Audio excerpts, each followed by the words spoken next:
500 tahun yang akan datang. Tidak banyak air yang tersisa di bumi. Mereka mencuci piring hanya bisa dengan menggunakan pasir. Lalu ditiup langsung bisa dipakai lagi. Waktu ingin minum, harus lari ke stasiun air. Mirip seperti pom bensin, bayar untuk minum air. Orang miskin yang tidak mampu membeli air, hanya bisa membeli alkohol. Keluarga Lao Bai tinggal di sini. Rumah yang terbuat dari beberapa kontainer. Karena tidak rela mengeluarkan uang untuk air, hanya bisa mendapat air dari makanan. Makanan yang berlendir, ditambahkan air. Mereka memiliki banyak tanah, tetapi tidak memiliki air. Sebidang tanah ini menjadi sebuah hiasan. Lao Bai dan putranya Xiao Bai berjalan selama beberapa jam setiap hari untuk mengirim barang ke pekerja di pabrik air. Untuk mencari nafkah, dia selalu mendekati mandor, berharap bisa memiliki air di rumahnya. Tetapi Lao Bai tidak memiliki uang. Mandor tentu saja menolaknya. Dalam perjalanan pulang, keledai yang membawa muatan mereka kehausan, kewalahan, akhirnya jatuh. Keledainya sudah seperti seorang anggota keluarga. Lao Bai dengan senjata apinya memberikan keledai itu kedamaian. Keesokan pagi harinya, Lao Bai dan Xiao Bai ke rumah lelang yang ada di kota. Membeli keledai mesin bekas membuat keluarga yang tidak kaya menjadi lebih miskin. Setelah membeli keledai, keduanya datang ke stasiun air untuk membeli seember air. Lao Bai terlalu serakah, tidak tahan langsung meminumnya terlebih dahulu. Satu mulut penuh ini adalah mereka. Walaupun demikian, pasangan itu memegang anak mereka dan galon minum. Memberikan mereka beberapa sedekah. Putrinya yang tukang berontak, Xiao Mei, punya pacar bernama Xiao Shuai. Tidak terlihat seperti pria yang serius. Dan dia selalu bertengkar dengan Lao Bai. Tidak hormat pada orang yang lebih tua. Kali ini dia datang, ingin meminjam robot keledai dari Lao Bai. Tentu saja Lao Bai menolaknya. Pria seperti ini membuat cinta Xiao Mei tidak bisa terlepaskan. Lao Bai sangat menentang keduanya. Xiao Mei selama 3 hari bertengkar dengan Lao Bai untuk mencegah kedua orang itu bertemu. Lao Bai sampai memaku pintu dan jendela, tidak membiarkan putrinya keluar rumah. Hari ini Lao Bai menemukan kunci gudang dicuri. Buka pintu langsung melihat robot keledainya hilang. Mengingat Xiao Shuai ingin meminjam darinya beberapa hari yang lalu. Tidak hanya dia tidak setuju, tapi masih ada beberapa hal yang tidak menyenangkan. Jadi Xiao Shuai dicurigai yang mencuri keledainya. Lao Bai menemui ayah Xiao Shuai. Ayah itu memberitahunya, Xiao Shuai baru saja pergi ke gunung untuk mengirimkan barang. Jelas, pencuri keledai itu pasti Xiao Shuai. Xiao Bai mengambil senjatanya pergi ke atas gunung, siap untuk mengambil kembali robot keledainya. Tidak disangka baru saja sampai di puncak bukit, diserang lalu pingsan. Lao Bai sadar, ditodong oleh beberapa pria besar dengan pisau. Para pekerja pabrik air berkata, Lao Bai menggunakan robot keledai untuk mencuri. Tidak peduli dengan penjelasan Lao Bai. Mereka semua tidak percaya olehnya. Untungnya Lao Bai pandai bertarung. Mendapatkan lagi senjatanya. Setelah fajar, dia akhirnya menemukan Xiao Shuai.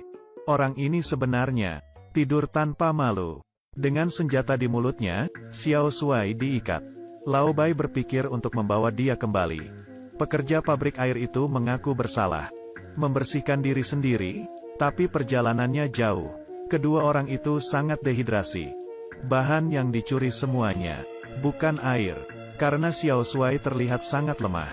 Secara bertahap Lao Bai melonggarkan kewaspadaannya, lalu melepaskan Xiao Shuai. Tadinya Xiao Shuai juga berpikir untuk menghidupkan kembali tanah ini, tetapi dia tidak setuju dengan Lao Bai. Dengan caranya memohon kepada mandor pabrik air, mengambil keuntungan dari Lao Bai yang lelah. Xiao Shuai tiba-tiba menyerang. Dengan sebuah batu dilemparkan ke Lao Bai, dan mencekokinya dengan air terus-terusan. Xiao Mei dan Xiao Bai kehilangan ayah mereka. Pindah ke rumah mereka. Mereka dikelabui oleh Xiao Shuai.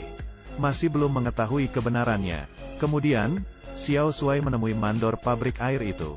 Mengeluarkan sebuah pisau dengan namanya yang terukir di atasnya.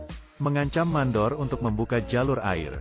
Jika tidak, dia akan difitnah bahwa mandor yang membunuh Lao Bai. Keduanya memiliki konflik hanya beberapa hari yang lalu. Maka itu semua orang pasti akan percaya. Mandor panik lalu menyetujuinya. Begitu saja, sebidang tanah itu akhirnya mendapatkan sumber air. Xiao Shuai setiap hari bekerja keras untuk menemukan sebuah oasis. Musim semi pergi dan musim gugur datang. Tunas-tunas hijau mulai muncul dari tanah, menghidupkan kembali ladang gandum. Xiao Mei akan menjadi seorang ibu, mengadakan pernikahan dengan Xiao Shuai. Tepat di hari pernikahan, Xiao Shuai yang minum, yang pernah dilakukannya membuatnya tidak nyaman. Hari ini, masalah yang lebih besar lagi datang. Beberapa petugas bank menunggangi kuda, mencari Xiao Shuai, karena kehidupan Lao Bai sebelumnya memiliki banyak hutang. Sekarang mereka ingin mengambil tanahnya untuk membayar hutang. Motor itu sudah akan terbang. Xiao Shuai tentu saja tidak setuju. Untuk mengumpulkan uang kembali, Xiao Shuai ragu-ragu. Dia menipu anak temannya, diambil untuk dijual ke RFZ. Tanpa diduga ternyata RFZ orang yang berbahaya, membunuh seorang teman. Xiao Shuai hampir mati. Untungnya reaksinya cepat. Tapi robot keledai juga kena dalam baku tembak. Sistemnya gagal karena terkena peluru. Memulai prosedur pengembalian otomatis. Dari awal, bisa pergi sendiri ke bengkel. Bos melihat kotak informasi yang ada pada keledai. Langsung mencari anak Lao Bai, Xiao Bai. Tidak diduga robot keledai ini bisa melihat semua yang terjadi. Xiao Bai melihatnya, dan potongan-potongan gambar yang kabur dari ayahnya. Langsung menunjukkan senyum yang lama telah hilang dari wajahnya. Tapi dalam pemutaran video, dia melihat Xiao Shuai, pembunuhan ayahnya. Ini mengejutkannya. Sendirinya mengikuti pembunuh ayahnya. Menghabiskan hampir 1 tahun hidup bersama di satu atap. Juga melihat Xiao Shuai yang membunuh teman dekatnya. Tetapi Xiao Bai tidak mengatakan yang sebenarnya ke kakaknya. Tapi dari lubuk hatinya, memiliki serangkaian balas dendam. Pertama, dengan nada teman baik si Xiao Shuai. Menulis surat untuk Xiao Shuai. Berbohong kalau dirinya sendiri tidak membunuh. Meminta membawa beberapa makanan untuk bantuan. Xiao Shuai datang ke tempat yang disepakati dengan setengah percaya. Saat melangkah masuk, kakinya patah. Saat ini, melihat batu yang ada di tangan Xiao Bai, dia langsung mengerti. Kebenaran telah terungkap. Dia berpura-pura meminta ampun, memohon Xiao Bai untuk memaafkannya. Tidak peduli seberapa gila dia menjerit. Xiao Bai sudah tidak peduli. Akhirnya Xiao Bai mengambil senjata, menyingkirkan Xiao Shuai. Setelah itu dia tidak mengatakan sepatah kata apapun. Membawa pulang robot keledai, untuk mengubur kebenaran itu sepenuhnya. Xiao Bai menghapus semua video robot keledai. Tidak pernah menyebutkannya lagi. Melihat gandum sudah matang, Xiao Bai yang masih muda memutuskan. Akhirnya tanah itu menjadi subur, untuk dibawa bagi keluarga kecil itu. Seiring waktu mengalir, Xiao Mei juga pelan-pelan menerima. Tinggal bersama adiknya, hidup sederhana dan bahagia.